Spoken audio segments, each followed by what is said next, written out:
পূর্বাঞ্চল রেলপথের সর্ববৃহৎ রেল জংশন ব্রাহ্মণবাড়িয়ার আখাউড়া গত কয়েক মাসে জংশনে রেলওয়ের মালামাল আশঙ্কাজনক হারে চুরি বেড়েছে।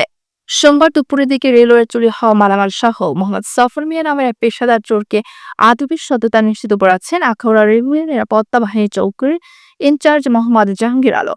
এর আগে ভোরে রেলওয়ে স্থাপনার কাচের জানালা চুরি করার সময় চিহ্নিত ওই চোরকে আটক করে আখাউড়া রেলওয়ে নিরাপত্তা বাহিনী সূত্রে জানা যায়, আজ ভোর 4টার সময় আখাউড়া রেলওয়ে জংশন স্টেশনের ১ নং প্ল্যাটফর্মের পূর্ব পাশে রেলওয়ে স্থাপনা থেকে দুটি কাচের জানালা সহ এক চোরকে আটক করা হয়।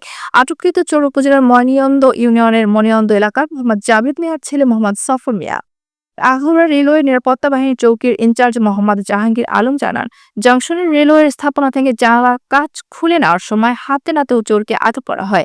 ওই চোরের বিরুদ্ধে অভিযোগ দায়ের করে আখাউড়া রেলওয়ে থানায় হস্তান্তর করা হয়েছে। রেলওয়ের মালামাল সুরক্ষায় এ ধরনের অভিযান অব্যাহত থাকবে বলেও জানান তিনি।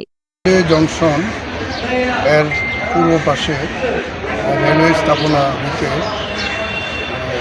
রেলওয়ের যে ডরমিটারি আছে, ডরমিটারির নিচতলা জানালার গ্লাস চুরি করার সময় আমরা একজনকে হাতে নাতে ধরি এবং আটক করি এবং তার উপরে আইনানুগ ব্যবস্থা নেওয়ার জন্য তাকে আমাদের হেফাজতে নিয়ে আসছি।